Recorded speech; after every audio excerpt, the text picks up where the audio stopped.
ورحمة الله وبركاته. نحمده ونصلي على رسوله الكريم. أما بعد،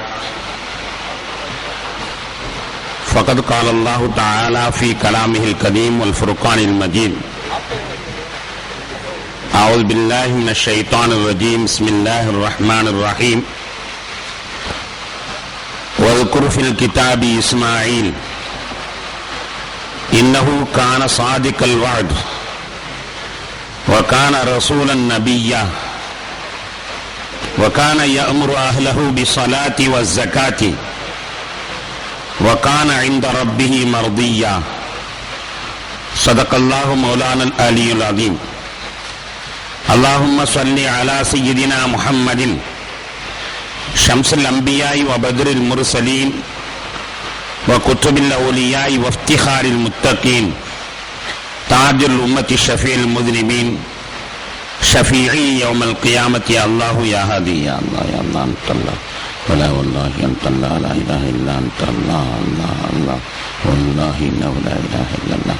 أهيا شرع يا أدنى أسمعتنا نشرع يا من أمره بين الكاف والنون إنما أمر إذا أراد شيء أن يقول له كن فيكون. فسبحان الذي بيده ملكوت كل شيء وإليه ترجعون. اللهم أيدني بالروح القدس. اللهم علمني علما لدن يسمع العلم. اللهم انزل إليه السكينة والوقار. اللهم صل بها وبها. கண்ணியத்திற்கும் மதிப்புக்கும் உரித்தான பெரியோர்களே, சகோதரர்களே, அல்லாஹ்வின் அருளால் 6ஆம் நாள் தராவி தொழுகை நிறைவு செய்துவிட்டு அமர்ந்திருக்கிறோம். சிறப்பான இந்த நன்னாட்களில் அல்லாஹ் தஆலா தன்னுடைய அடியார்களுக்கு வழங்குகின்ற அனைத்து நற்பாக்கியங்களையும் நம் அனைவர்களுக்கும் தந்தருள் புரிவானாக. புனிதமான இந்த இரவுகளில் நரக விடுதலை வழங்குகிற ரப்பல் ஆலமீன் நமக்கும் அத்தகைய விடுதலையை வழங்கி அருள் புரிவானாக. கண்ணியத்திற்குரியவர்களே, நபிமார்களுடைய சரித்திர தொடரிலே இன்றைய சிந்தனைக்கு செய்தனா இஸ்மாயில் அலைஹிஸ்ஸலாத்து வஸ்ஸலாம் அவர்களை நாம் எடுத்துக்கொள்கிறோம். நான் வாசித்த 19:54 வசனத்திலே அல்லாஹ் கூறுகின்றான்: வதுக்குரு ஃபில் கிதாபி இஸ்மாயில். இந்த குர்ஆனிலே இஸ்மாயிலையும் நினைவு கூறுங்கள். இன்னஹு கான சாதிக்கல் வாத். அவர் வாக்கை உண்மையாக்கக்கூடியவராக இருந்தார். வகான ரசூலன் நபியா. ரசூலாகவும் நபியாகவும் இருந்தார். வகான யஅமுரு அஹ்லஹு பிஸ்ஸலாத்தி வஸ்ஸகாத்தி. அவர் தன்னுடைய குடும்பத்தாரை தொழுகவும் ஜகாத் கொடுக்கவும் கட்டளையிடுபவராக இருந்தார். வகான இன்த ரப்பிஹி மர்தியா. அவர் தன்னுடைய இறைவனிடத்திலே மிகவும் திருப்திக்குரியவராக இருந்தார் என்று சையதுனா இஸ்மாயில் அலைஹிஸ்ஸலாத்து வஸ்ஸலாம் அவர்களை பற்றி அல்லாஹ் தஆலா பாராட்டி சொல்கிறான். இஸ்மாயில் அலைஹிஸ்ஸலாத்து வஸ்ஸலாம் அவர்களை பற்றி நாம் நினைவு கூறுகிற பொழுது அவர்கள் செய்த அந்த தியாகம் நிச்சயமாக மறக்க முடியாத ஒன்றாகும். கண்ணியத்திற்குரியவர்களே, தனக்கு மிஞ்சியதை கொடுப்பதற்கு பெயர் தர்மம், தனக்கு உள்ளதை கொடுப்பதற்கு பெயர் தயாளம், தன்னையே கொடுப்பதற்கு பெயர் தியாகம். இப்படிப்பட்ட தியாகங்கள் உலகத்தில் நடந்து கொண்டுதான் இருக்கின்றன. ஆனால் குடும்பத்துக்காக தியாகம் செய்பவர்கள், தொழிலுக்காக தியாகம் செய்பவர்கள், கொண்ட கொள்கைக்காக தியாகம் செய்பவர்கள், கணவனுக்காக தியாகம் செய்யும் பெண், காதலுக்காக தியாகம் செய்பவர்கள், நண்பனுக்காக தியாகம் செய்பவர்கள் என்று தியாகங்கள் பல வகைகளிலேயும் பல கூறுகளிலேயும் உலகத்தில் நடந்து கொண்டுதான் இருக்கின்றன. உதாரணத்திற்கு நாம் பார்ப்பதாக இருந்தால், ஒரு தாய் தன்னுடைய வயிற்றை அறுத்து குழந்தையை வெளியெடுப்பதற்காக வேண்டி கொஞ்சம் கூட சங்கடப்படாமல் சம்மதிக்கிறாள். தன்னுடைய வயிற்றை அறுத்து குழந்தையை வெளியில் எடுப்பதற்காக வேண்டி கொஞ்சம் கூட சங்கடப்படாமல் அவள் அனுமதிக்கின்றாள் என்றால், உண்மையிலேயே தன்னுடைய பிள்ளைக்காக வேண்டி அவள் 10 மாதத்தை தியாகம் செய்ததோடு மட்டுமல்லாமல் அந்த பிரசவ நேரத்திலேயும் தன்னை அவள் தியாகம் செய்கிறாள். திரைகடல் ஓடியும் திரவியும் தேடு என்று செல்லக்கூடியவர்கள் தங்களுடைய வாழ்க்கையே குடும்பத்துக்காக வேண்டி தியாகம் செய்கிறார்கள். திரவியம் தேடுவதற்காக வேண்டி கடல் கடந்து செல்லக்கூடிய அந்த வாலிபர்களுடைய பரிதாப நிலையை கொஞ்சம் சிந்தனை செய்து பாருங்கள். பணத்துக்காக வேண்டி அவர்கள் வெளிநாடுகளிலே சென்று வேலை செய்கிறார்கள். அவர்களுடைய ராப்பொழுதிலே அவர்களை நீங்கள் கொஞ்சம் கவனித்து பார்த்தீர்களே ஆனால் தூக்கமே வருவதில்லை. இது என்னடா வாழ்க்கை? திருமணம் முடித்து என் மனைவியோடு சுகமாக இருக்க முடியவில்லை, குழந்தையை பற்றி என் பிள்ளையை நான் கொஞ்சிக் கொண்டிருக்க முடியவில்லை, இது என்ன வாழ்க்கை என்று விடிய விடிய விழித்துக் கொண்டு அதே கனவிலேயே இருப்பானே தவிர அவன் அந்த பணத்திற்காண்டி கொடுக்கக்கூடிய வேலை மகத்தானது. அவனுக்கு பணம் கிடைக்கிறது உண்மைதான், ஆனால் அந்த பணத்துக்காக அவன் கொடுக்கக்கூடிய விலை மகத்தானது. அவனுடைய இளமையை வீணாக்குகிறான், அவனுடைய கனவுகளை வீணாக்குகிறான், அவனுடைய ஆசையை அடக்குகிறான், அவனுடைய பாசத்தை கொழுந்து விட்டு எரிய செய்யக்கூடிய பாசத்தை அப்படியே அவன் அணைத்து விடுகிறான். இத்தகைய தியாகங்கள் அவன் யாருக்காக செய்கின்றான் என்றால் தன்னுடைய குடும்பத்திற்காக வேண்டி. இப்படிப்பட்ட தியாகங்கள் உலகத்தில் நடந்து கொண்டுதான் இருக்கின்றன. கேவலம் ஒரு பெண்ணோடு வாழ முடியவில்லை என்பதற்காக வேண்டி, குடும்பத்தார்கள் சம்மதிக்கவில்லை என்பதற்காக வேண்டி 2 பேரும் கடற்கரையிலே நின்று உயிரை நாம் விட்டு விடுவோம், இந்த வாழ்க்கை எனக்கு தேவையில்லை, உன்னோடு வாழ்ந்தால் வாழ வேண்டும், இல்லையானால் வேண்டாம் என்று தினமும் தற்கொலை செய்து கொள்ளக்கூடியவர்கள், தன்னுடைய உயிரை அர்ப்பணிக்கக்கூடியவர்களை நாம் தினமும் பத்திரிகையில் பார்த்துக் கொண்டிருக்கிறோம். அவர்களுக்கு முக்கியமெல்லாம் காதல் தான். தந்தை முக்கியமல்ல, தாய் முக்கியமல்ல, உடன் பிறந்தார்கள் முக்கியமல்ல. அவர்கள் தியாகம் செய்வதெல்லாம் அந்த காதலுக்காக வேண்டி தியாகம் செய்யக்கூடிய தியாகிகளையும் உலகத்தை நாம் பார்த்துக் கொண்டுதான் இருக்கின்றோம். எத்தனையோ கட்சிக்காக வேண்டி தொண்டர்கள் நெருப்பில் விழுந்து தன்னை தற்கொலை செய்து கொள்ளக்கூடிய, மண்ணெண்ணை ஊற்றி தன்னுடைய கட்சிக்காக வேண்டி எரித்துக் கொள்ளக்கூடிய காட்சியெல்லாம் நாம் பார்த்துக் கொண்டுதான் இருக்கிறோம். சாதாரணமாக ஒவ்வொரு குடும்பத்திலையும் ஒவ்வொரு பெண்ணும் ஒரு பெரிய தியாகி, ஒவ்வொரு பெண்ணும் ஒரு தியாகி. கபில் தூ நிக்காஹா என்று ஒரு வார்த்தையை சொல்லிவிட்டான் என்பதற்காக வேண்டி அவன் பின்னால் வர அவள் சம்மதிக்கிறாள். அவள் இவ்வளவு காலமாக பாசமாக வளர்ந்த தன்னுடைய தந்தையை திறந்து வருகிறாள். தன்னுடைய மடியை விட்டு எங்களும் பிரிந்து செல்ல மாட்டாள், அந்த தாயை திறந்து வருகின்றாள். தன்னுடைய சகோதரனை, சகோதரியை, தன்னுடைய சூழ்நிலையை, தன்னுடைய குடும்பத்தை தொடர்ந்து வருகிறாள். எங்கே வருகிறாள்? எதிரி களத்திற்கு. கணவனுடைய வீடு என்பது எதிரி களம். நம்மால் சமாளிக்க முடியுமா? மாமியார் எப்படி இருக்கிறாளோ, மருமகள் எப்படி இருக்கிறாளோ, மைத்துனி எப்படி இருக்கிறாளோ, மைத்துனன் எப்படி இருக்கிறானோ, சரியாக அங்கே சாப்பாடு கிடைக்குமோ கிடைக்காதோ, நம் எப்படி வாழ முடியுமோ முடியாதோ, நினைத்த நேரத்தில் தூங்க முடியுமோ முடியாதோ, என்ன இருந்தாலும் பரவாயில்லை, என் கணவனுக்காக வேண்டி எல்லாவற்றையும் விட்டு வருகிறேன் என்று அப்படியே அவள் கிளம்பி வருகிறாள். சில சமயத்தில் மாப்பிள்ளை சொல்வான் கோபத்தோடு, தன்னுடைய மாமனார் மேல கோபம் இருந்தால் சொல்வான், டி உடுத்தின துணியோடு வர்றதா இருந்தா வா, இல்லாட்ட ஒப்ப வீட்டுல இரு என்று சொல்வான். சொல்லுகிற பொழுது கொஞ்சம் கூட பின்தங்காமல் அப்படியே அனைத்தையும் தூக்கி எறிந்து விட்டு கணவனே கதி என்று வருகிறாளே, அவள் உண்மையிலேயே மிகப்பெரிய தியாகி. இப்படி நாம் தியாகத்தை வரிசையில் இட்டால் உலகத்தில் தியாகம் நடைபெற்றுக் கொண்டுதான் இருக்கிறது. ஆனால் அல்லாஹ்வுக்காக வேண்டி யாராவது தியாகம் செய்கிறார்கள், அதுதான் சிந்திக்க வேண்டிய செய்தி. அல்லாஹ்வுக்காண்டி உயிரை விடுவார்களா? அல்லாஹ்வுக்காண்டி தன்னுடைய பிள்ளையை அறுப்பார்களா? அல்லாஹ்வுக்காண்டி கண்காணாத இடத்திலே மனைவியையும் பிள்ளையும் கொண்டு விடுவார்களா? அல்லாஹ்வுக்காண்டி யாரு செய்வார்களா என்று பார்த்தால் அதுதான் அரிதாக இருக்கிறது. அல்லாஹ்வுக்காக வேண்டி ஒரு சின்ன மயிரை கூட தியாகம் செய்த மனப்பான்மை நம்மகிட்ட கிடையாது. தாடி வையப்பா அல்லாஹ்வுக்காண்டி என்று சொன்னால் எத்தனை பேர் துணிகிறோம்? வெறும் முடி பார்த்தால் அது என்ன கேவலம் முடி. நாளைக்கு ஷேவிங் பண்ணவில்லைன்னா நாளைக்கு மடித்து விடும், முளைத்து விடும். அப்படிப்பட்ட ஒரு முடி, அதை கூட தியாகம் செய்ய நம்மிடத்திலே சிந்தனை இல்லை. தியாகம் அல்லாஹ்வுக்காண்டி செய்ய வேண்டும். அல்லாஹ்வுக்காண்டி தியாகம் செய்யக்கூடியவர்கள் உலகத்திலே எத்தனை பேர்?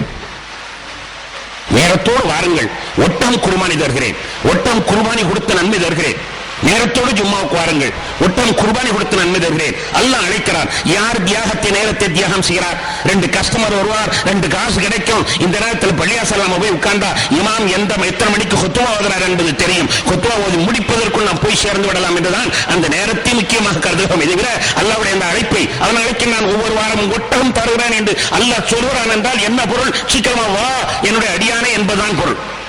ஒட்டகம் குர்பானி கொடுத்த நன்மை முதலில் வந்தவனுக்கு நான் கொடுக்கிறேன் என்றால் சீக்கிரமா வா என்று அல்லாஹ் அழைக்கிறார். அல்லாஹ் அழைச்சால் என்ன, குல்லா அழைச்சால் என்ன, எனக்கு அது பெரிதல்ல, பணம் தான் பெரிது என்று தியாகத்திலே நாம் எந்த அளவிற்கு வீக்னஸாக இருக்கிறோம் என்பதை எண்ணி பார்க்கிற பொழுதுதான் இந்த 5000 ஆண்டுகளுக்கு முன்னால் நடந்த இந்த தியாகம் அப்படியே நம்முடைய இதயத்தை உழுக்குகிறது. வருடமும் அதை நாம் சிந்திக்கிறோம். வருடமும் நாம் சிந்திக்கிறோம்.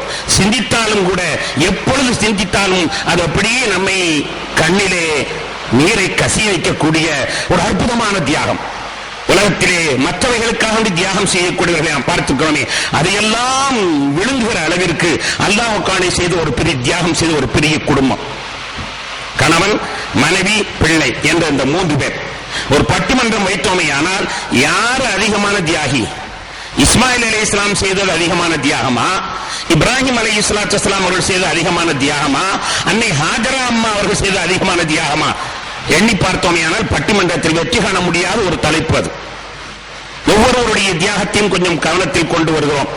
செய்தனா இப்ராஹிம் அலைஹிஸ்ஸலாம் அவர்களுக்கு 80 வருடமாக பிள்ளைகள் இல்லை. 86 வருடங்கள், 86 வருஷமா பிள்ளை இல்லை.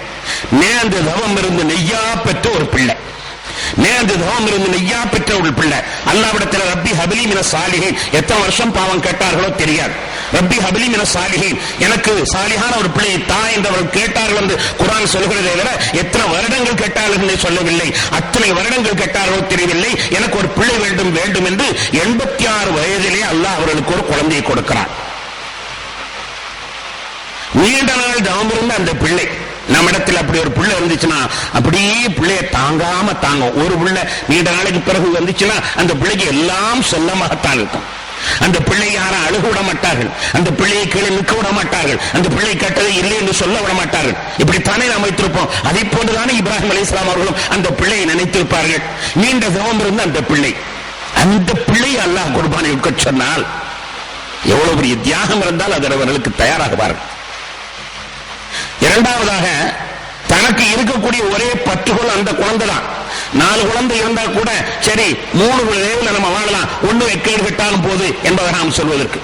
4 பிள்ளை இருந்தா ஒரு மனிதனுடைய வாழ்க்கை என்ன தெரியுமா? நம்ம ஒவ்வொருவருடைய வாழ்க்கை என்ன? ஏதோ கடைசி காலத்தில் நம்ம பிள்ளை காப்பாற்றுவான்.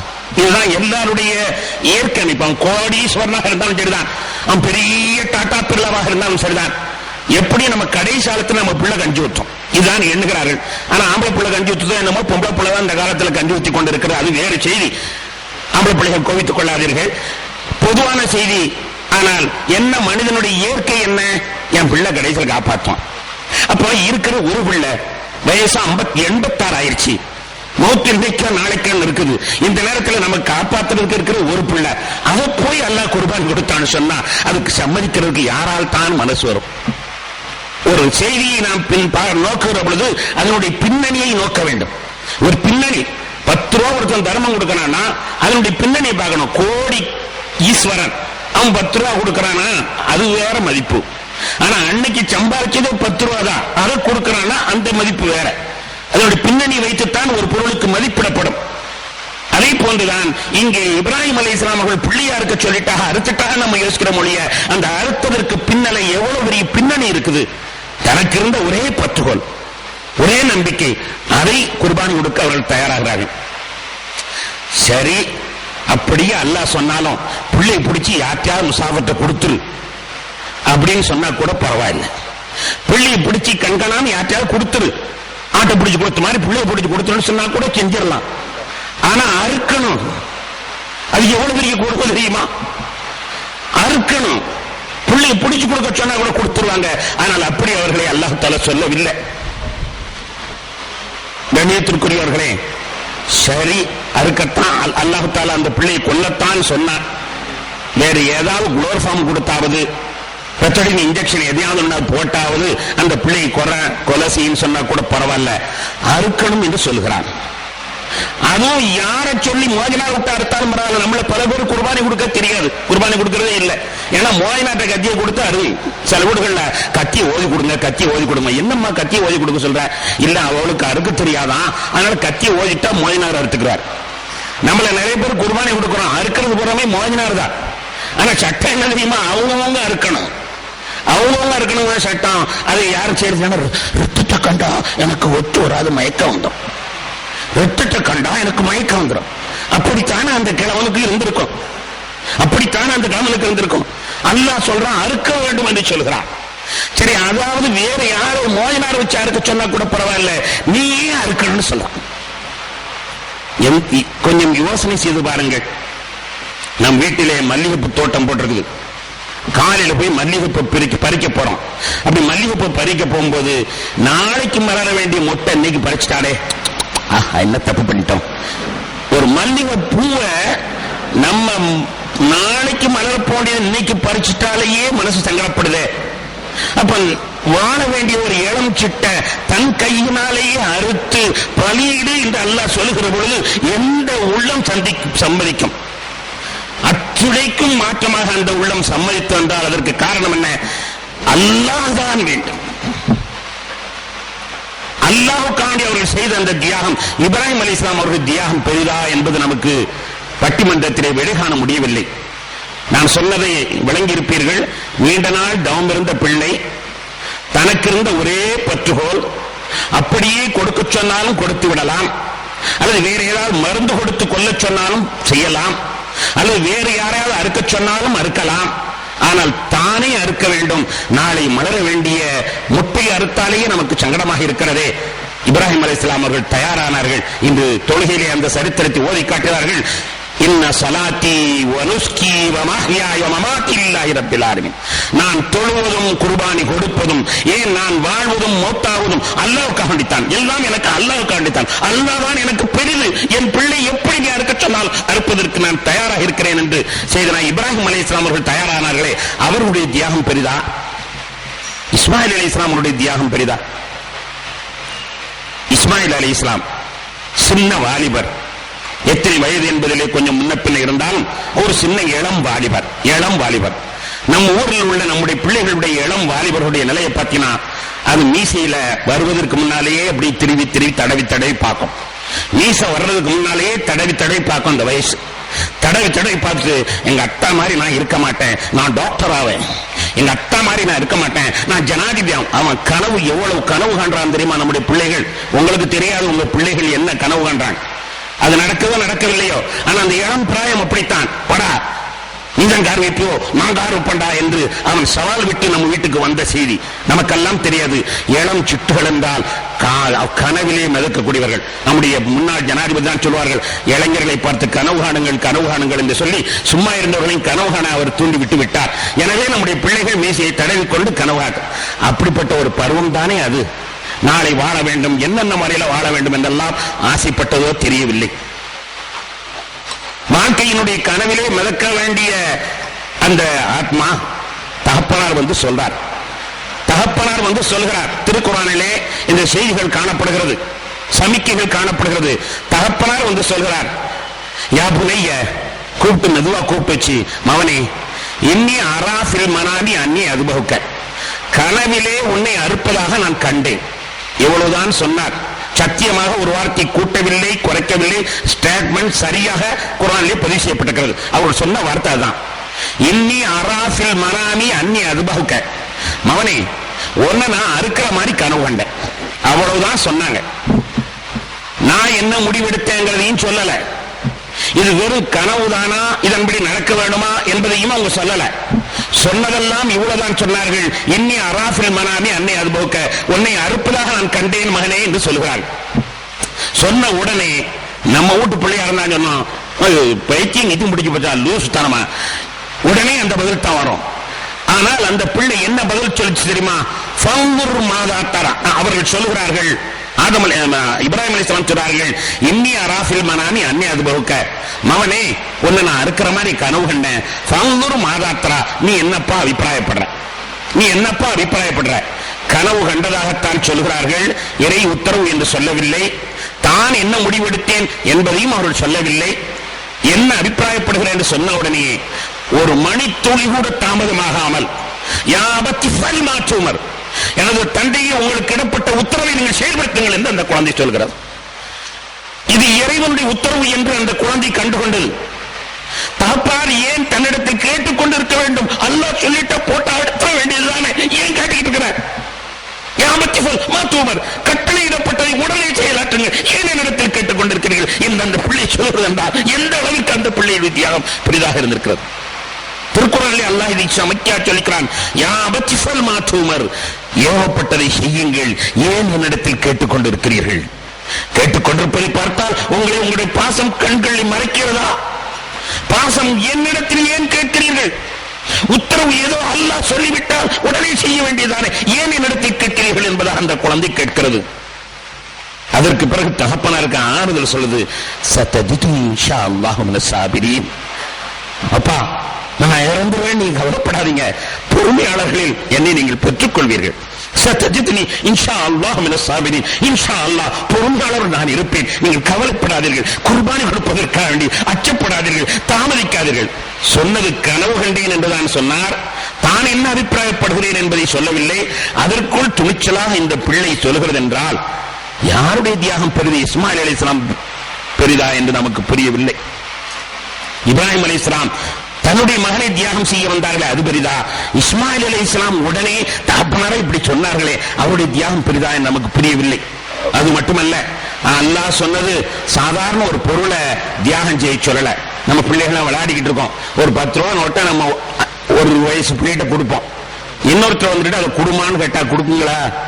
ஒரு 10 ரூபாய் கொடுத்து பாருங்க, வேற யாராவது கேட்டா கொடுப்பாங்களா? கொடுக்காது. இடுக்க பிடிச்சது கிழிஞ்சாலும் கிழிமதான் கொடுக்காது. ஒரு 10 ரூபாய் நம்முடைய பிள்ளைய கொடுக்க மாட்டாங்க. உயிரை கொடுக்க சொன்னா யாரு கொடுப்பா? சாதாரண பொருளையா கேட்கப்படுது. கணியத்திற்குரிய பெருமக்களே, அது மட்டுமல்லாமல் அதையும் கூட அறுபட வேண்டும் என்ற அந்த செய்தியை கொஞ்சம் யோசித்து பாருங்கள். அறுபட வேண்டும், யார் அதற்கு சம்மதிப்பா? உயிரை கொடுக்க சொன்னால் கொடுக்கலாம், ஆனால் அறுபட வேண்டும் என்றால் நம்ம எல்லாம் கூட பெரிய ஆபரேஷன் உடனே ஏதாவது குளோர்ஃபார்ம் கொடுத்து அந்த வலி தெரியாம இருக்கணும்னு முயற்சிக்கிறோம். குளோர்ஃபார்ம் கொடுத்து வலி தெரியாம இருக்கணும். யாராவது நான் எல்லாம் உட்காந்து பொறுத்துக்கிட்டு இருக்கிறேன் சகித்துக் கொள்கிறோமா? இல்ல. ஏன்னா நம்ம அறுக்கிறது நம்ம சகிச்சுக்கிறது இல்ல. அப்படி இருக்கிறது ஒரு பிள்ளை உயிரோடைய அறுக்கும் போது என்ன துடிக்கும் தெரியும். அதுக்கு எப்படி சம்மதிக்குது? நம்ம எல்லாம் சொல்ற பழக்கம், குர்பானி அன்னைக்கு மோயினார் கத்தி ஆடு கண்ணுல மிரளுது, மோயினார் கத்தி ஆடு கண்ணுல மிரளுது என்று சொல்லுவோம். அந்த ஆடு அன்னைக்கு பூராமே துண்டிக்கிட்டு வரும். நாளைக்கு அறுக்க போற ஆடை பார்த்தா சொல்லுவாங்க, என்னடா அறுக்க போற ஆடு முழிக்கிற மாதிரி முழிக்கிற, அறுக்க போற ஆடே முழிக்குது நாளைக்கு அறுக்க போறேன்னு தெரிஞ்சோடனே. அப்போ ஒரு ஜீவன் நாளைக்கு அறுக்க போறேன்னு தெரிஞ்சோடனே எப்படி இதை சம்மதிக்குது? நாளைக்கு அறுக்க போறாங்கன்னு தெரிஞ்ச உடனே எப்படி ஒரு ஜீவன் சம்மதிக்குது? அறிவில்லாத உணர்வில்லாத அந்த ஆடை அதை தாகிக்கொள்ளாத பொழுது, கண்ணியத்திற்குரியவர்களே, நாம் சிந்திக்கிற பொழுது உண்மையிலேயே இஸ்மாயில் அலைஹிஸ்ஸலாம் தியாகம் தான் நமக்கு சற்று தூக்கலாக தெரிகிறது. அது மட்டுமா? இதுவரை குர்ஆனிலே சொன்னான், அங்கே நடந்த நிகழ்ச்சியை கொஞ்சம் யோசித்து பாருங்கள். குர்பானி கொடுப்பதற்காக அழைத்து சொல்லப்பட்டது. ஃபலம்மா அஸ்லமா வத்தல்லஹு லில் ஜபீன், இருவரும் சம்மதித்து அவர் பிள்ளையை கீழே படுக்க வைத்து விட்டார் என்று சொன்ன உடனேயே நடந்தது என்ன? வாப்பா, என் கையெல்லாம் கட்டிக்கணும், என் கையை பூரா கட்டிக்கொள்ளுங்கள். ஏன்னா அல்லாஹ்வுடைய உத்தரவை செயல்படுத்தும் போது நாம் மீறி தப்பிக்க நினைச்சு பாவியாயிடக்கூடாது. அல்லாஹ்வுடைய உத்தரவை செயல்படுத்தும் பொழுது நான் மீறி தப்பிக்க நினைச்சு பாவியாயிடக்கூடாது. அதனால என் கையை நல்லா கட்டிட்டீங்கன்னா நான் துள்ள மாட்டேன், அறுத்துறீங்க, நீங்க அப்படி கையை கட்டிக் கொள்ளுங்கள் என்று சொல்கிறது. இப்ராஹிம் அலைஹிஸ்ஸலாம் அதுதான் சரி என்று கையை கட்டினார்கள். சற்று நேரத்தில் என்ன தோன்றியதோ தெரியல, வாப்பா கையை அவுத்து விட்டுருங்க. கட்டி போட்டுத்தான் அல்லாவுக்கு நான் கட்டுப்படுவேனா? இல்ல, கட்டி போட்டுத்தான் அல்லாவுக்கு கட்டுப்பட்டவங்கிற பேர் எனக்கு வேணாம். எப்படியாவது நான் பொறுத்துக்கிறேன், சொல்ல மாட்டேன், ஆட மாட்டேன், அசைய மாட்டேன், அருங்க என்று சொல்கிறது அந்த குழந்தை. கையை அவுத்துருங்க, நான் துள்ள மாட்டேன், நான் ஒண்ணு மாட்டேன், அல்லாவுடைய கட்டளை நான் சந்தோஷமா ஏற்றுக்கிறேன், நீங்க அருங்க, கையை கட்டி அவித்து விடுங்கள் என்பதாக இரண்டாவது சொல்கிறார்கள்.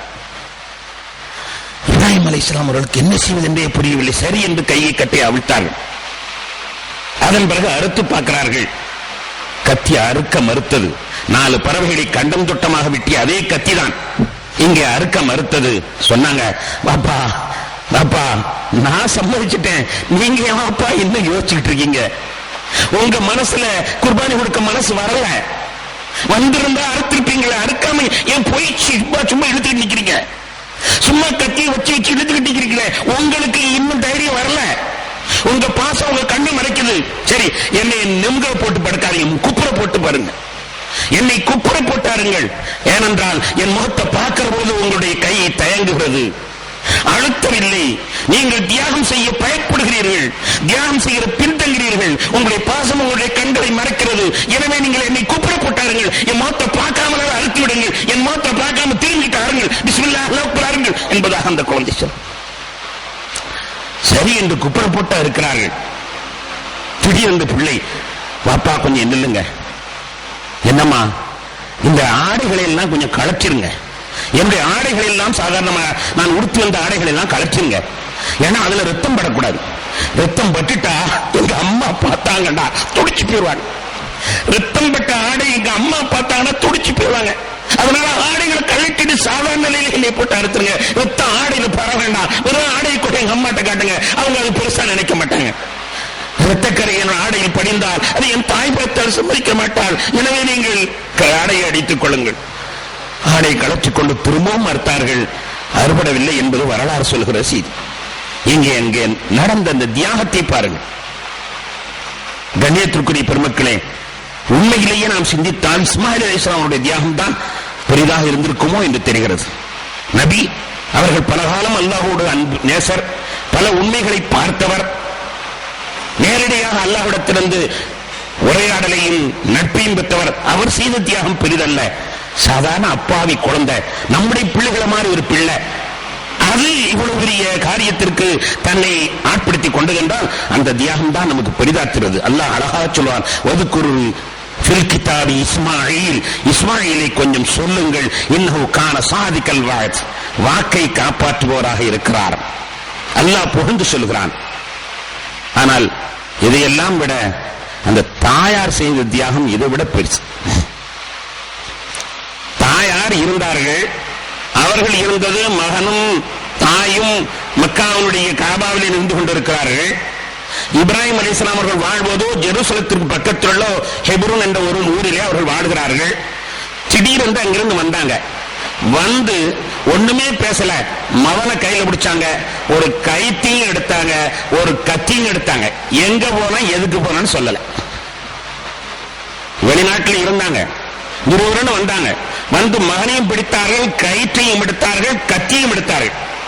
ஒண்ணுமே சொல்லல. ஹாஜரா அம்மா அவர்கள் பேசாம அம்மான்னு வீட்டுல உட்கார்ந்துட்டு இருக்காங்க. மவனா அத்தா எங்கே போறாங்க. இப்லீஸ் தான் வந்தா அங்கிருந்து, அட பாவி பெண்ணே, நீங்க உட்கார்ந்துகிட்டு இருக்கீங்க, உனக்கு என்ன நடக்குதுன்னு தெரியுமா? இப்லீஸ் வந்து சொன்னான். இப்லீஸ் தான் தகவல் சொன்னது, வேற செல்போனும் வரல, தகவலும் வரல. இப்லீஸ் தான் வந்து சொன்னான், அட பாவி பெண்ணே, உனக்கு செய்தி தெரியுமா? உன் மாப்பிள்ள எங்க போனாரு? எங்கே போயிருக்கிறாரு. எங்கே போயிருக்கிறாரா? உன் மவனை அறுக்க போயிருக்கிறாருமா? ரப்பு நரவழி விரும்புவானா? அல்லாஹ் என்னைக்காவது உயிரை அறுக்க விரும்புவானா? அவன் படைச்ச உயிரை என்னைக்காவது அறுக்க சொல்லுவானா? அல்லாஹ் ரப்ப வருமா? நரவழி விரும்ப மாட்டான். ஆனா அந்த இப்ராஹிம் வயசான காலத்தில் ஏதோ கனவு கண்டாராம், கெட்ட கனவு கண்டார், ஷைத்தான் கனவு கண்டிருக்கிறார். அந்த கனவை நம்பிக்கிட்டு புள்ளைய அறுக்க போறாரு, நீ என்ன பேசாம உட்கார்ந்து இருக்கிற என்பதாக ஹாஜரா அம்மாவிடத்திலே சொன்னான். சொன்ன உடனேயே ஹாஜரா அம்மா அவர்கள் என்ன செய்யார் தெரியுமா? சொன்ன உடனே நம்ம வீட்டு அம்மாவா இருந்திருந்தா அன்னைக்கு ரணகலப்பட்டிருக்கும். அவர் அறுத்துட்டு வர்றதுக்கு முன்னால அவர் கழுத்தை அறுத்து தன்னால தற்கொலை பண்ணிக்கணும், அந்த அளவுக்கு காரியத்தை நகர்த்திடுவாங்க. உடனே என்ன செய்யார் தெரியுமா? 7 கல்லை எடுத்து விட்டு எறிந்தால், ஷைத்தான் போடா, வந்தது ஷைத்தான் என்று கண்டு கொண்டார்கள். ஷைத்தான் போடா, என்னுடைய மாப்பிள எதை செய்தாலும் அல்லாஹ்வுடைய உத்தரவு இல்லாமல் செய்ய மாட்டார். அப்ப மவனை அறுக்கிறார், அல்லாஹ்வுடைய உத்தரவு தான் அறுத்திருப்பார். அல்லாஹ்வுடைய உத்தரவு இருந்தால் போடா, இல்ல போடா என்று அடித்தார். ஆனால் அந்த அம்மாவும் நம்மள மாதிரி பெண்கள் தான். நபிமார் வீட்டு பிள்ளை இல்ல, பெரிய மகான் வீட்டு பிள்ளை இல்ல. நேற்று நாம் சொன்ன மகா மோசமான ஒருத்தனுடைய மக, மகா மோசமானவன், ஊர்ல ஒரு பொம்பளை விட மாட்டான், பொம்பளை பொறுக்கி, அவனுடைய மக. அப்ப அவருடைய என்ன ஈமான் இருந்திருக்கும் நாம நினைக்கிறோம், சராசரி ஒரு பெண்ணு தான். ஆனால் அவர்களிடத்திலே இவ்வளவு ஈமான் இருந்திருக்கிறது என்றால், மகனை கொல்ல கொண்டு போயிருக்கிறார் என்று சொன்ன உடனே அழகாக சொல்வார்கள், என்னுடைய கணவர் அல்லாஹ் செய்யாததை சொல்ல மாட்டார், அல்லாஹ் சொல்லாததை செய்ய மாட்டார். அறுக்கிறார் என்றால் அல்லாஹ்ட்ட கேட்டுத்தான் அறுத்திருப்பார், அல்லாஹ் சொல்லித்தான் அறுத்திருப்பார்.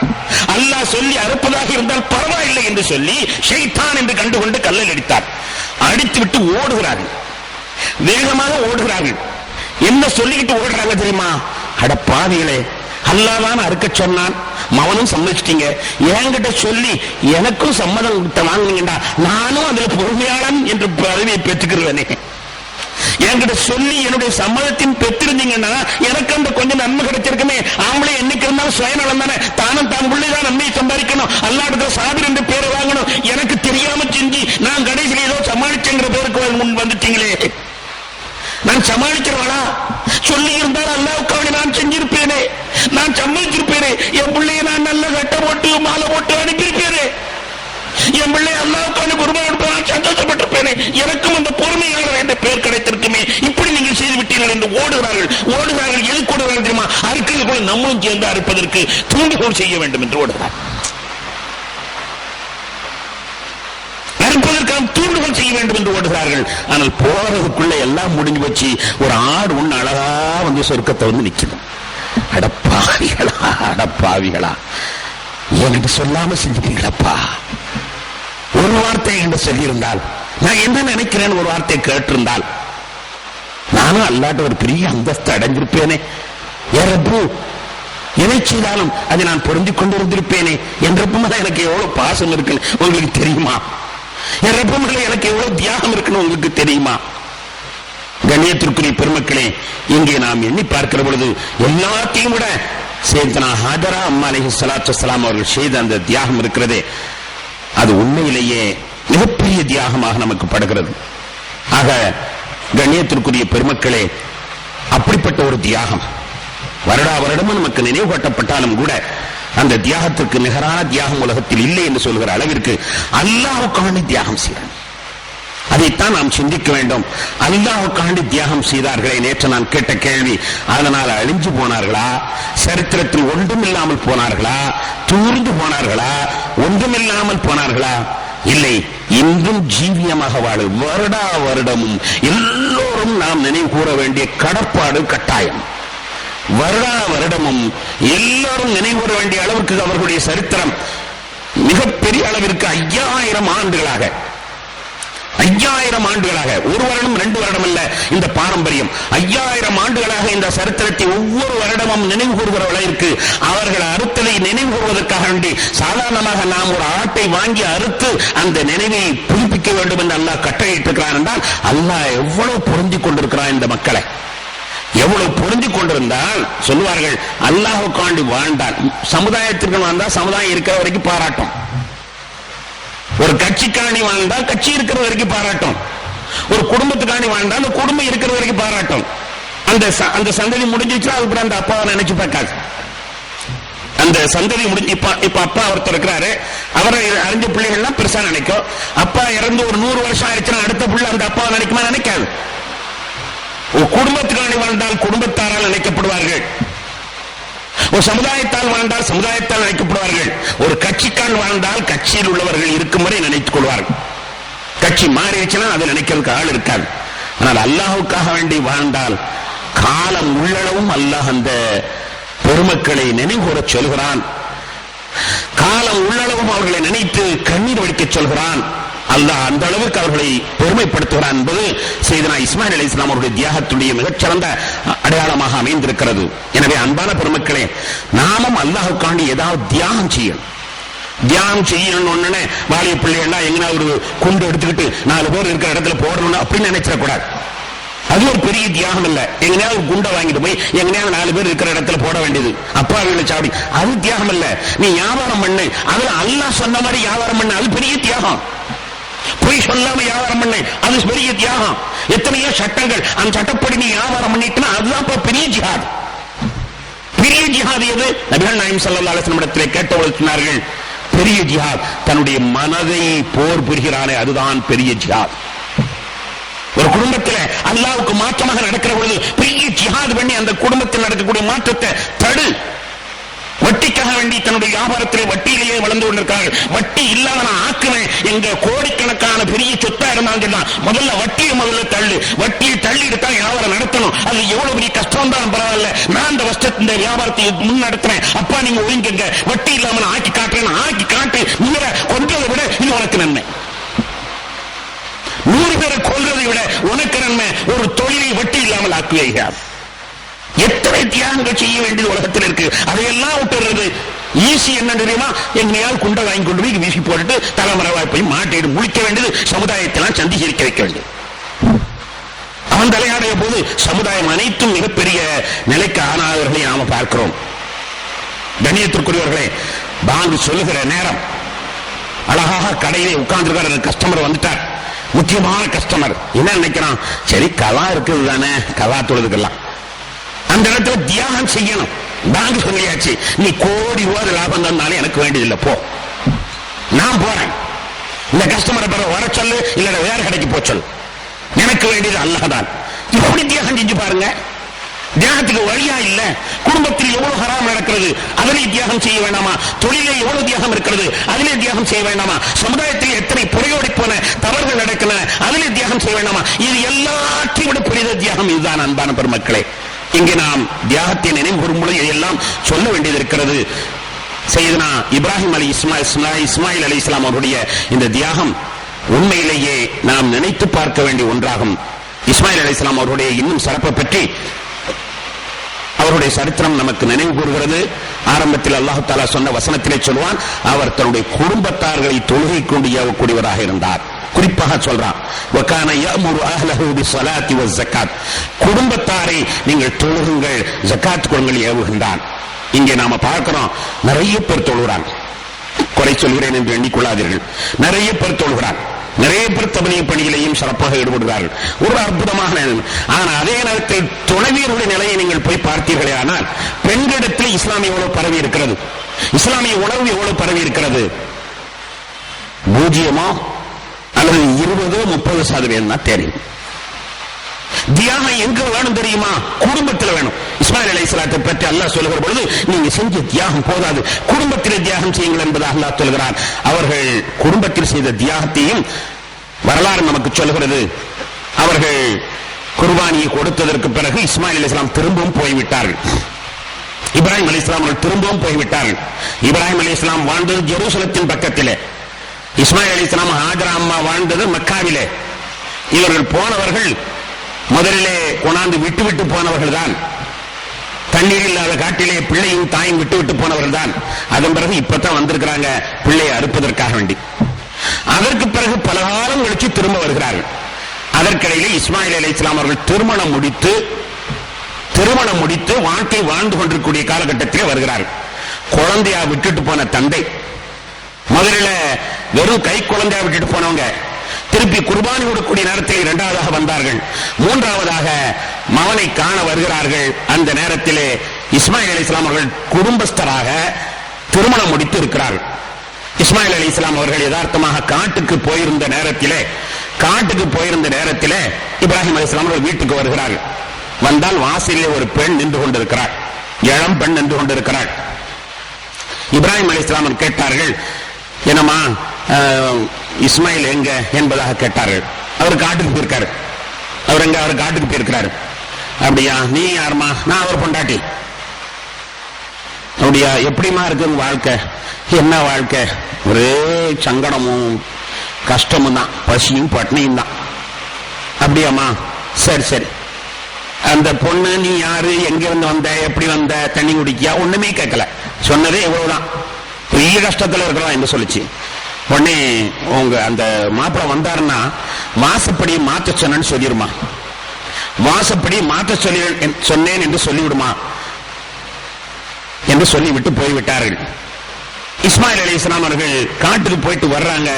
வாசல்ல அந்த குதிரையினுடைய காலடி தடங்கள் தெரிகிறது.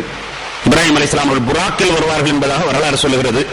ஆக ஏதோ ஒரு குதிரை, அந்த குதிரையினுடைய காலடி தடம் தெரிகிறது. அப்ப கேட்டாங்க, யாரும் வந்தாங்களா புதுசா? ஆமா, ஒரு ஆள் வந்தார், ஒரு கிழவன் வந்தார். என்ன சொன்னாரு? வாசப்படி மாற்ற சொன்னாரு. உடனே இஸ்மாயில் அலைஹிஸ்ஸலாம் புரிஞ்சுக்கிட்டாங்க. தகப்பனாருடைய பாசத்திலே மிஞ்சி போன அவர்கள் அப்படியா சொன்னார்கள்? என்னுடைய தகப்பனார் சொன்னது உன்னை தலாக்கு விடத்தான் சொன்னார்கள், எனவே உன்னை நான் தலாக்கு விடுகிறேன் என்று தலாக்கு விட்டார். தகப்பனார் சொன்னார் என்பதற்காக வேண்டி எது விசாரிக்காமல் உடனே தலாக்கு விட்டார். அப்ப தந்தையின் மீது எவ்வளவு பாசம் இருந்திருந்தால் இப்படி ஒரு காரியம் நடக்கும். கண்ணியத்திற்குரியவர்களே, அதற்கு பிறகு மீண்டும் பல காலங்கள் கழித்துதான் இப்ராஹிம் அலைஹிஸ்ஸலாம் வருகிறார். வந்த பொழுது இஸ்மாயில் அலைஹிஸ்ஸலாம் இன்னொரு திருமணம் முடித்திருக்கிறார்கள். பெண் வாசலில் இருக்கிறாள். அப்பொழுதும் இஸ்மாயில் அலைஹிஸ்ஸலாம் வெளியே போயிருந்தார்கள். அவர் அங்கிருந்து இப்ராஹிம் அலைஹிஸ்ஸலாம் வந்த உடனேயே வாசல் என்ற பெண், வாங்க வாங்க, புதுசா வந்திருக்கீங்களே, நீ யாரு, இந்த காட்டில் நீங்க எப்படி வந்தீங்க என்பதாக சொல்லிக்கொண்டு, கொஞ்ச நேரம் இல்லைங்க, நான் உங்களோட குதிரையெல்லாம் துடைத்து விடுறேன், கீழே இறங்குங்க, தண்ணி தர்றேன், ஏதாவது சாப்பிட்டு போங்க என்பதாக உபசரிக்கிறார்கள். என்ன ஏதுன்னு கேட்பதற்கு முன்னாலே இவ்வளவு உபசரிப்போம். இல்லம்மா நான் அவசரமா போகணும், அவசரமா போறதுக்கான வந்திருக்கிறேன் அப்படின்னா, கொஞ்ச நேரம் நில்லுங்க, இந்த குதிரையை தூசி தட்டி விடுறேன், உங்க காலையெல்லாம் தூசி தட்டி விடுறேன், நீங்க போறதா இருந்தா போங்க என்பதாக சொல்லி தண்ணீரை கொண்டாந்து கொடுத்து நீங்கள் குடியுங்கள் என்று சொல்லிக் கொண்டிருக்கிறது. அப்பதான் கேட்டாங்க, நீ யாருமா? நான் இஸ்மாயில் அலைஹிஸ்ஸலாத்துடைய மனைவி. அப்படியா, எப்படி இருக்கு வாழ்க்கை? எங்களுக்கு என்ன வாழ்க்கை, சும்மா இறைச்சியும் பழமும், வீடும் நிறைய குமிஞ்சு போய் கிடக்கு, இறைச்சியும் பழமும் வீடு நிறைய குமிஞ்சு போய் கிடக்குது. அப்படியா, ரொம்ப நல்லது. சரி, மாப்பிள்ளை வந்தான்னா வாசப்படி நல்லா இருக்குன்னு சொன்னேன்னு சொல்லணும். நீங்க யாரு, என்ன விஷயம் வந்து சொல்லிட்டு போங்க. இல்லாமா இது மட்டும் சொல்லிடு. அவங்க போயிட்டாங்க. இஸ்மாயில் அலைஹிஸ்ஸலாம் யதார்த்தமா வந்து பார்க்கிறார்கள். குதிரையினுடைய காலடி தடம் கிடைந்த உடனே கேட்டாங்க, யார் வந்தாங்களா? ஆமா வந்தாங்க. என்ன சொன்னாங்க? என்ன மனுஷனோ தெரியல, இறங்க சொன்ன இறங்க மாட்டேன்ட்டாரு, ஒரு முடக்கு தண்ணீரால் குடிங்கன்னா குடிக்க மாட்டேன்ட்டாரு, கடைசியில கையையும் காலையும் நான் தொடச்சு விட்டு தூசி தட்டி விட்டு போறேன்ட்டு அவசரமா சுடுதண்ணி காலில் வந்த மாதிரி விட்டுட்டு ஓடுறார். சரி, என்னமா சொன்னாரு? வாசப்படி நல்லா இருக்குன்னு சொன்னாரு. அப்படியா, உன்னை அல்லாஹ் தஆலா மனைவியாக நீடித்து வைப்பதற்கு என்னுடைய தகப்பனார் சொல்லியிருக்கிறார், சந்தோஷம், உன்னோட நான் சந்தோஷமாக வாழ்கிறேன் என்று இஸ்மாயில் அலைஹிஸ்ஸலாம் சொன்னதாக வரலாறு. கண்ணியத்திற்குரியவர்களே, பெண்கள் எப்படி இருக்க வேண்டும், பெண்கள் மாப்பிள்ளை வீட்டுக்கு போனா எப்படி இருக்கணும்? இப்ப பெரும்பாலும் நம்ம அப்படிப்பட்ட பாடங்கள் நடத்துறதே இல்லை. அந்த காலத்துல கலைமார்கள்லாம் பேத்தி உட்கார வச்சுட்டு, எடி ஒன்ன கல்யாணம் முடிச்சு கொடுத்தா அப்படி இருக்கணும்டி, மாப்பிள்ளை இப்படி இருப்பான், மச்சனை இப்படி இருப்பான், மாமனார் இப்படி சொல்லுவாரு, மைத்தினா குறதன்னு சொல்லுவா, மாமியாண்டா மாமியா உடைச்ச குடம் மண் குடம், மருமா உடைச்ச குடம் பொன் குடம்னு தான் இருக்கும், நீ இப்படி நடந்துக்கணும் உபதேசம்னா ஒரு காலத்துல செய்வாங்க. ஆனா இப்ப அந்த மாதிரி உபதேசம் செய்யறதுக்கு நமக்கு நேரம் இல்லை. ஏன்னா இப்ப ஃபாஸ்ட் ஃபுட் எல்லாம் ஃபாஸ்டா போய்கிட்டு இருக்கக்கூடிய காலம். இப்ப என்ன நடக்குது தெரியுமா? நேச்சுரல். இப்ப என்ன நடக்குது தெரியுமா? எல்லாம் மெகா தொடரை பாக்குறாங்க. இந்த மெகா தொடர் பூராவுமே எல்லா தொடரும் ஒண்ணு ரெண்டு புருஷன் உள்ள கதை, அல்லது அவனுக்கு எடுக்கிறது இவனுக்கு எடுக்கிறது, வாழா வெட்டி, எத்தனை கதை திரும்ப திரும்ப வந்தாலும் இதுதான் கரு. ஒரு பிள்ளை இதையே பார்த்துக்கிட்டு இருந்தா அது மனசுல பதியாதா?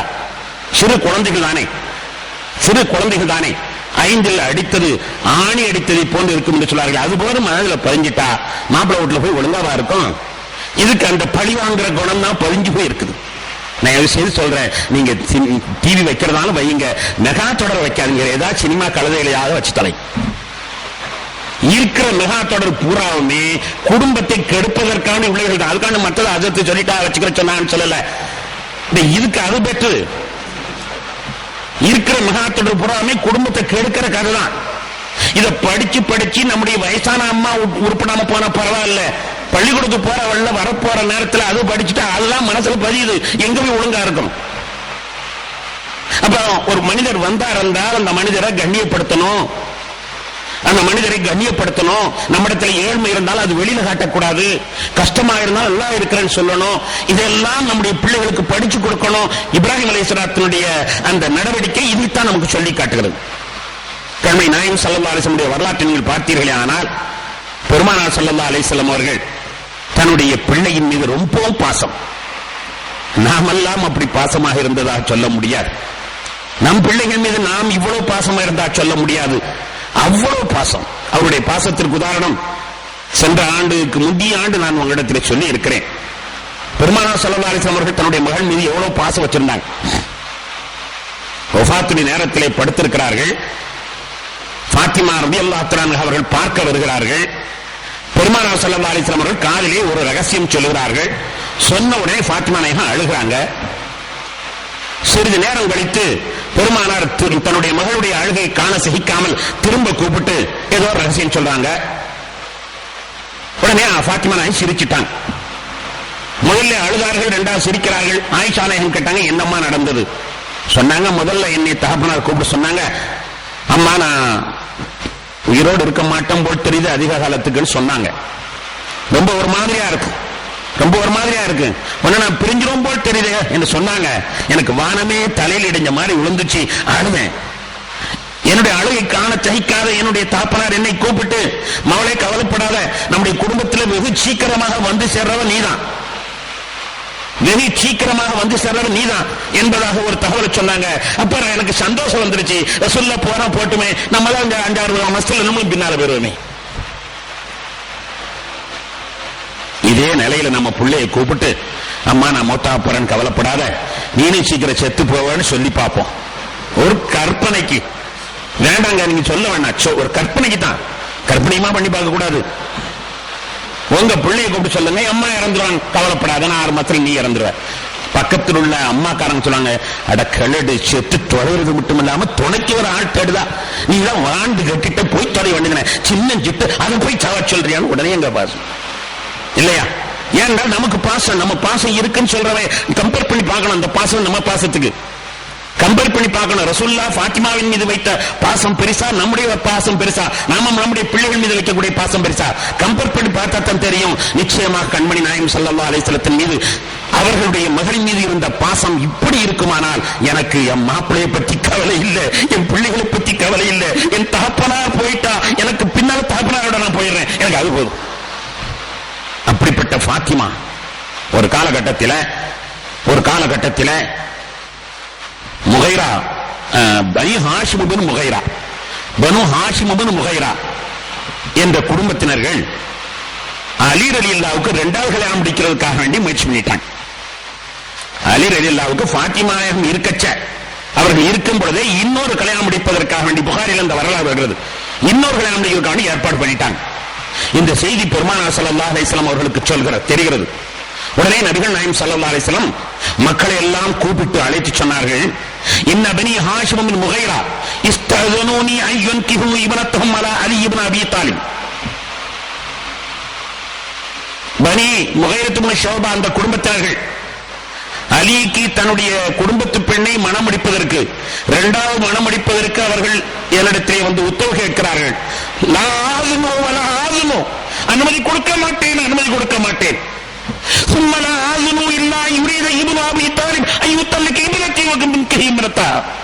அப்படி ஒரு கால் அலி அந்த பெண்ணை முடிக்க வேண்டும் என்று விரும்புவாரே, ஆனால் முதல்ல என் பிள்ளையை தலா கொள்ளட்டும், அதுக்கு பிறகு முடிக்கட்டும். நாயகம் ஸல்லல்லாஹு அலைஹி வஸல்லம் சொன்ன வார்த்தை, அந்த குடும்பத்து பெண்ணை முடிக்கணும் அவங்களுக்கு இருக்குமானால் என் பிள்ளையை தலா கொள்ளட்டும், அதுக்கு பிறகு நான் முடிக்கட்டும். சம்மதிக்க மாட்டேன் என்னுடைய பிள்ளையோடு இன்னொரு பிள்ளையை முடிப்பதற்கு. அப்பனா அந்த பிள்ளை மேல இவ்வளவு ஆசை இருக்கு, அதை பாக்குறது நம்ம சொல்றோம். அப்பதான் சொன்னாங்க, ஃபாத்திமா பிதுஅத்து மின்னி, ஃபாத்திமா என் ஈரக்கொல துண்டு, யார் ஃபாத்திமாவுக்கு கொஞ்சம் சங்கடத்தை உண்டாக்கினார்களோ அவர்கள் என்னை சங்கடத்துக்கு உண்டாக்குனார்களா ஆக்கிடுவார்கள். அன்னைக்கு சொன்னது நபிகள் நாயகம் ஸல்லல்லாஹு அலைஹி வஸல்லம், ஃபாத்திமா ஈரக்குலத்துண்டு, அது ஆலியா இருந்தாலும் சரி, எவரா இருந்தாலும் சரிதான், ஃபாத்திமாவை கோவிச்சா என்ன கோவிச்ச மாதிரி, என்ன கோவிச்சா அல்லாஹ்வை கோவிச்ச மாதிரி, என்ன நினைச்சுக்கிட்டு இருக்கீங்க என்று கண்மணி நாயகம் ஸல்லல்லாஹு அலைஹி வஸல்லம் கடுமையாக சொன்னார். அவ்வளவு மகள் மீது பிரியம்தான். எந்த அளவுக்கு நம்ம பார்க்கிறோம், ஃபாத்திமா நாயகம் வந்துட்டாங்கடா, வேஷ்டி கூட சரியா உடுத்த மாட்டாங்க, அப்படியே இழுத்து பிடிச்சிட்டு வேகமா வந்து பிள்ளைய அப்படியே அழைச்சி நெத்தில முட்டு தான் உட்கார இடத்துல உட்காருமா என்று சொல்லு. நம்ம யாராவது நம்ம பிள்ளைகளை அப்படி செய்யலாமா? நம்ம மகள் மாமலை வீட்டுக்கு போயிட்டு வந்திருக்கணும் வைங்க, வர்றதா வர்றதா நமக்கு தெரிஞ்சுனா நம்ம துடிக்கிறோமா, ஆடுறோமா? பொம்பளை பிள்ளை கல்யாணம் முடிச்சு உடுத்த பிள்ளை பெத்த பிள்ளை, ஆனால் வந்துட்டா சொல்ல அப்படியே வேஷ்டி அப்படியே சுட்டிடுவா, செடியை கூட உடுத்த மாட்டாங்க, உடுத்து அப்படி உட்கார்ந்து சுட்டிக்கிட்டே வேகமா போய் பிள்ளைய அப்படியே கட்டி அடைச்சி நெத்திலே முத்தமிட்டு தான் இருக்கக்கூடிய இடத்துல உட்கார வச்சுட்டு எம்மா சோமா என்று விசாரிப்பார். அப்படிப்பட்ட பெருமானார் ஸல்லல்லாஹு அலைஹி வஸல்லம் அவர்கள் ஒரு நாள் வீட்டுக்கு வருகிறார்கள். ஒரு நாள் யதார்த்தமாக வீட்டுக்கு வருகிறார்கள். வீட்டிலே ஃபாத்திமா நாயகம் படுத்து தூங்கிக் கொண்டிருக்கிறார்கள். நபிகள் நாயகம் ஸல்லல்லாஹு அலைஹி வஸல்லம் வந்தவர்கள், எம்மா ஃபாத்திமா நீ மட்டும் தூங்கிட்டு இருக்க, மாப்பிள்ளை எங்க? பாப்பா என்னமோ ஒரு சின்ன பிரச்சனை எங்களுக்கு இடையில கோபமா போச்சு என்று போயிட்டா. உடனே நபிகள் நாயகம் ஸல்லல்லாஹு அலைஹி வஸல்லம் விடு எழுந்துச்சு ஓடுறாங்க. ஓடி போய் பள்ளிவாசல்ல பாக்குறாங்க, மண்ணில படுத்துக் கொண்டிருக்கிறார்கள் ஹஜ்ரத் அலி. பெரும்பாலும் பொண்டாட்டிட்ட கோவிச்சுட்டா பள்ளிவாசலுக்கு வர்றதுன்னா பழக்கம், அதனால பள்ளிவாசல படுக்கிறவங்க பொண்டாட்டி கோவிச்சுங்க அந்த அர்த்தம் இல்ல, உதாரணத்துக்கு சொல்றேன். பள்ளிவாசல் படுத்துகிறான். பெருமானார் ஸல்லல்லாஹு அலைஹி வஸல்லம் அவர்கள் பட்ட பேரை சொல்லி சும்மா தமாஷான பேரை சொல்லி அபுத்துராப் எழுந்திரி, அபுத்துராபை எழுந்திரிங்க, மண்ணின் தந்தையே, மண்ணா உங்களுக்கு அப்ப, நீங்க ஏன் மண்ணில் படுத்துறீங்க, உங்களுக்கு என்ன படுக்கை இல்லையா, வீடு இல்லையா, எழுந்திரிங்க என்பதாக சொன்னார்கள். நபிகள் நாயகம் ஸல்லல்லாஹு அலைஹி வஸல்லம் எழுப்பினோடனே பதறி வந்து எழுந்திருக்கிறாங்க. தன்னுடைய கௌரவத்தை எல்லாம் விட்டு, தன்னுடைய அந்தஸ்தை எல்லாம் விட்டு, மகள் தனியா படுத்திருக்கிறார்கள் என்றவுடன் வீட்டிலிருந்து மர்மனை தேடி வருகிறார். கண் ஜாடை காட்டினாலே கட்டுப்படக்கூடிய அந்த சஹாபாக்கள், கண் ஜாடை காட்டினாலே கட்டுப்படக்கூடிய அந்த சஹாபாக்கள், நினைத்தாலேயே செயல்படக்கூடிய அந்த சஹாபாக்கள். ஆனாலும் கூட பெருமானார் ஸல்லல்லாஹு அலைஹி வஸல்லம் அவர்கள் தான் வந்து எழுப்பி அழைத்துக் கொண்டு சென்று மகள் பக்கத்தில் படுக்க வச்சுட்டு நடுவில் உட்கார்ந்து சொன்னாங்க, மகளே, எந்த மக, எந்த மக, ஈரக்குல துண்டு என்று சொன்ன மக, எந்த மக, பாசத்தில் எனக்கு மனைவி, எனக்கு கணவன் பெரிதல்ல, எனக்கு பிள்ளைகள் பெரிதல்ல, என் வாப்பா பெருசு, வாப்பா போயிட்டா நானும் போய் சேர்ந்துடணும் என்று நினைக்கக்கூடிய அந்த பிள்ளை, எந்த மக, அந்த பெண்ணை விட்டு விட்டு வேறொரு கல்யாணம் முடிக்க போகிறார் என்று தெரிந்தவுடன் எவ்வளவு கோபப்பட்ட அந்த பெருமானார் என்ன சொன்னார்கள் தெரியுமா? அம்மா ஃபாத்திமா, உன் மாப்பிள்ள கோபத்தோட போயிட்டாரு என்ன நீ சொன்ன, அப்படி நேரத்தில் நீ மூத்தா இருந்தா உன்னுடைய ஜனாசாவை நான் தொழு வைத்திருக்க மாட்டேன் அம்மா என்று சொன்னான்.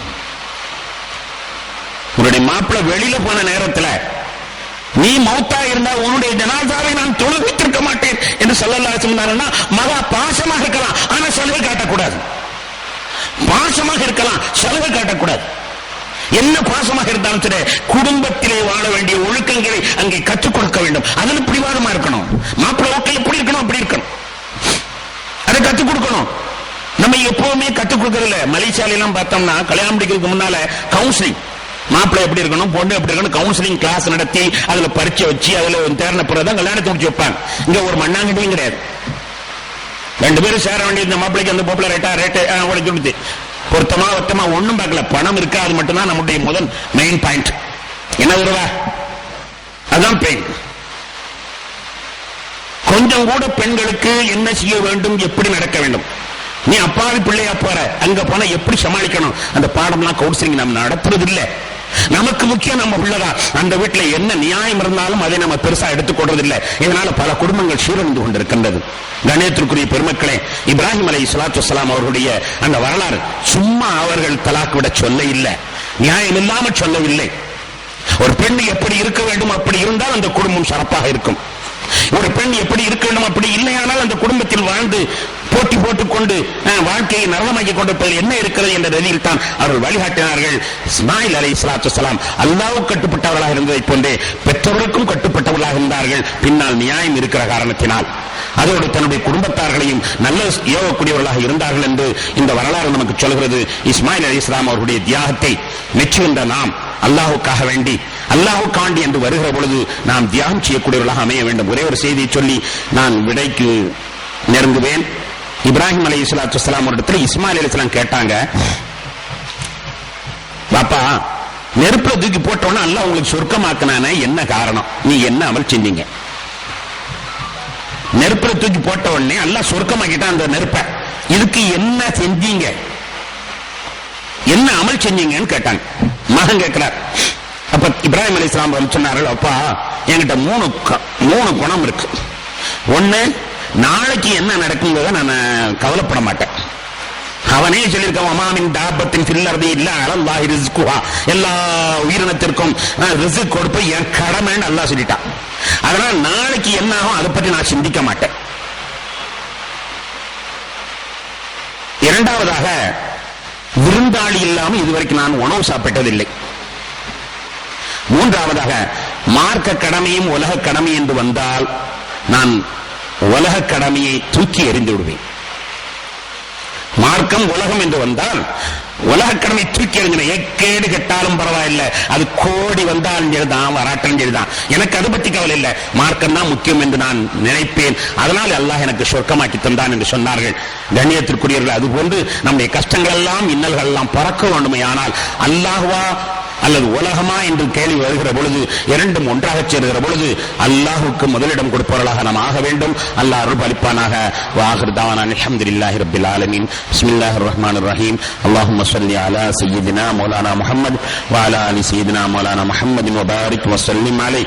ரப்பனா தகப்பல் மின்னா இன்னக அன்தஸ் ஸமீஉல் அலீம் வ துப் அலைனா இன்னக அன்தத் தவ்வாபுர் ரஹீம். வ ஸல்லல்லாஹு தஆலா வ ஸல்லம் அலா கைரி خلقஹி சய்யிதினா வ மௌலானா முஹம்மதின் வ ஆலிஹி வ ஸஹ்பிஹி அஜ்மஈன். அல்ஹம்துலில்லாஹி ரப்பில் ஆலமீன். ஸல்லல்லாஹு அலா முஹம்மத் ஸல்லல்லாஹு அலைஹி வ ஸல்லம். ஸல்லல்லாஹு அலா முஹம்மத் ஸல்லல்லாஹு அலைஹி வ ஸல்லம். ஸல்லல்லாஹு அலா முஹம்மத் யா ரப்பி ஸல்லி வ ஸல்லிம். ஸலாம்.